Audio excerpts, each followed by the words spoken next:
Summy! Unreleased plot twists. Welcome to the Gamer.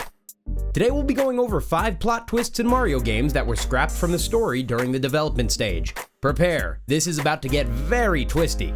Also, we feel it should be necessary to include a spoiler warning for those who want to finish these Mario games yourself. But do not worry, none of these twists will be as crazy as Spider-Man going back to Sony. Too soon? Super Mario Odyssey. Super Mario Odyssey is a superb game. It's packed full of details, platforming puzzles, transforming into mustached frogs. I mean, the whole thing is just fantastic. However, at some point in development, some specific elements would have totally changed the plotline of the game. For example, take some of the previews we've seen of the Art of Super Mario Odyssey coming to shelves November of 2019. In one concept art piece, we can see that Bowser is riding an airborne version of his car from Super Mario 3D World. More importantly, he's wearing his own counterpart to Cappy. That would make some definite change to the plot of Odyssey. Who is this mysterious Bonneter, and why is he aligned with the evil Bowser that stole Tiara, Cappy's younger sister? Did he have some hand in that? We'll never know, as the evil hat was replaced by a robot hat with boxing gloves. In another preview of the book, we can see that New Donk City looked drastically different from what we get in Odyssey, and it would have changed everything. Spoiler alert, by the way. Instead of the heavily realistic city with the proportional human New Donkers walking around, we get an avalanche of nostalgic color. There's a Times Square section that contains posters for Peach, Captain Toad, and the Nintendo 64. Not to mention something being planned called Star Road, perhaps a show or ride. There's a building on a street with a sign reading out Mario Plumber. Could that have been his old plumbing business before he went off to save the princess? All the inhabitants would have been proportional to Mario rather than towering over him. It would have been a clear sign that this is Mario's hometown, and it could give a bit of an origin story that comes in between Yoshi's story and Super Mario Bros. One more plot twist from the book, Rosalina was a concept drawn at some stage of development. She was dressed casual with an acoustic guitar. How could our space princess have changed the course of the story? Super Mario Galaxy. Super Mario Galaxy has a lot going for it. Innovative platforming utilizing gravity, making good use of the Wiimote, and impressive visuals that haven't gone out of date yet despite its age. The only thing that could have made it truly spectacular would have been an epic story. Which it didn't have because Nintendo doesn't give a Star Fox about plot. Instead, we got a very simple, relatively standard Mario story, with the exception of that trippy ending. But if certain elements made it through development, we would have been telling a different story. Rosalina, for example, was supposed to be related to Princess Peach in some way, either a daughter or something similar to that. She looked different as well, with a big beehive haircut and a dress that more resembles Peach. The vestiges of this are seen in Rosalina's storybook, where we see that her mother resembles Peach, but as it stands, this is not canon. Additionally, a whole new species would have been introduced to the series. They were called Cosmic Toads, and they would act as assistants to Mario as he hops from planet to planet. You could tell they were cosmic because they had a star-shaped symbol on their hats. This would have brought up a whole host of questions. Are toads from outer space? Why are they helping Mario? Ultimately, their presence was substituted for Lumas, and it was likely decided that they would be redundant. Finally, many plot changes that were scrapped for Galaxy actually made it into the sequel. The hub world was originally going to be Starship Mario rather than the Comet Observatory, and Yoshi was developed for the game before being relegated to Galaxy 2. Alright guys, ready for the worst pun in the world? With so many plot twists, it's no wonder it's called Super Mario Galaxy. Get it? Because galaxies are twisty? Mamma mia. Super Mario Sunshine. One can always count on Super Mario Sunshine to be a hotbed for weird stuff. It's already a weird game, as Mario spends the whole time spraying stuff with his water hose. Not to say that it's not a good game, it is. But wait until you hear about all the forgotten plot twists that never made it past the development stage. For one, there were going to be humans at some point. Oh yeah, before Odyssey had the idea, Sunshine was inserting human characters into its world. At Space World 2001, a trailer was shown for Sunshine that featured a human girl just hanging around Isle Delfino. There's been no official explanation for this inclusion, nor for the girl's sudden absence. Here's a fun fact that doesn't necessarily affect the plot, but we thought it was interesting enough to share. A legendary beast used to walk the lands. Some say it was humongous. They were called a terrifying name. Cugs! Cugs are these gigantic Goombas that bear a slight resemblance to Stroll and Stews. The code for the oversized minions are still found in Sunshine, and you can still access them. Well, just the concept art. No 3D model was ever made for them. Okay, back to the plot twists. One final story element was for there to be a dang train system in Isle Delfino. There would have been a process by which Mario could buy tickets and get them stamped.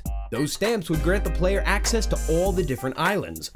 There was a total of 15 possible stations to check into, and this would be the primary mode of transport instead of the paint portals. While this would have changed the course of the game, we're glad that it was cancelled. It was way more fun to travel to Pinna Park by launching yourself from a cannon, or getting to Noki Bay by staring directly at the sun. On second thought, don't do that. Mario and Luigi Superstar Saga. In the post-Super Mario RPG world, there are two major role-playing adventure titles, Paper Mario and Mario and Luigi. We'll be discussing the latter game due to the very intriguing unreleased plotlines. In the story to Superstar Saga, the series debut on the Game Boy Advance, the brothers head to the Bean Bean Kingdom. In keeping with the whole bean motif, there's a nice cafe the players can head to buy coffee and espresso. These drinks can boost different stats on Mario and Luigi. Professor Egad of Luigi's Mansion fame makes multiple appearances here, being relatively silly and crotchety. Did you know, though, that Egad was only supposed to make one cameo here, and that characters from all over the Nintendo universe were set to show up at the cafe? That's right, the sprites were designed and the script was written. For some odd reason, these guys were cut from the final version of Superstar Saga. The first character is Wario. The fatter, more evil, more yellow Mario hasn't had many appearances outside of sports titles, so it was a real shame that he was cut from the story. Despite being rich, the cashier at the cafe notes that Wario hasn't paid his tab since yesterday. Wario complains a bunch, picks his nose, and eventually pays his tab before mentioning how he wants to shave his tongue. Disgusting weirdo. The next cameo comes from Fox McCloud of Star Fox. He quickly comes in to buy a juice only to get a call from Slippy because of course he does. Then Captain Olimar and a horde of Pikmin wander in. Olimar has a long-winded monologue going over every little detail of the cafe. He examines Mario and dubs him Marleo as he slightly resembles the plumber. But Luigi scares him away by being a dangerous life form, which is true because we all recognize how dangerous Luigi really is. The next three don't speak, but Samus from Metroid, an Excitebiker from Excitebike, and Link from Zelda all eventually enter the cafe and drink. It's a real shame that none of these hilarious scenes made it into the final cut. Even Gino managed to sneak in a quick appearance. Wah! Luigi's Mansion. When we were little, the original Luigi's Mansion on the Nintendo GameCube was an incredibly creepy experience. Mario, our hero who was always there to save the powerless, is now in need of rescue. All that's left is his dopey brother Luigi, with all his screaming, shivering, and crying. That being said, this is the game that made us really like and care about Green Mario. Unlike his brother, Luigi would animate according to the circumstance. He had emotion and opinions. Some of us even started to think that Luigi was more interesting of a character. But what if we told you that at a certain point in development, Luigi could suffer irreparable traumatic damage by the game's end, to the extent that he loses his own pupils and his face becomes misshapen from melancholy? This is what could have been for Luigi's Mansion, as seen in its beta version. By Space World 2000, Nintendo was ready to show off its new technical capabilities with the GameCube. They showed off a tech demo that included the likes of Zelda, Metroid, and the concept for Mario 128. Included in this sizzle reel was Luigi's Mansion. The game looks somewhat different from the final release. The ghosts have different visuals and colors to them, and some were even seen sitting around a table playing poker. One ghost that was cut from the game was called the Basher. The Basher would silently stalk Luigi as he walked down the hallways of the mansion. After a visual cue, the ghost jumps at the plumber, who promptly goes into a panic mode and crawls across the floor in terror. Luigi also loses half of his health, so such a powerful enemy was probably removed for the right reason.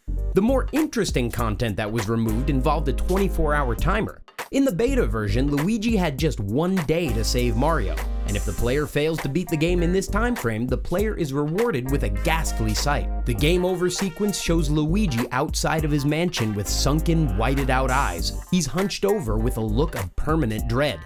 It's unclear as to what causes this horrifying look. Some say it's due to supernatural possession, or that he's turned into a zombie. There's no evidence to prove these hypotheses, however, many say it's due to some deep, deep depression stemming from the failure to save Mario. There's an additional piece of art showing a pathetic Luigi sadly holding a flower, so that may provide support to the depression idea. Either way, we will likely never get to experience the final version of this creepy plot twist. And this is where we end the video for today. What'd you think of these plot twists that you never got to see? Do you know about any more? Leave a comment down below to tell us.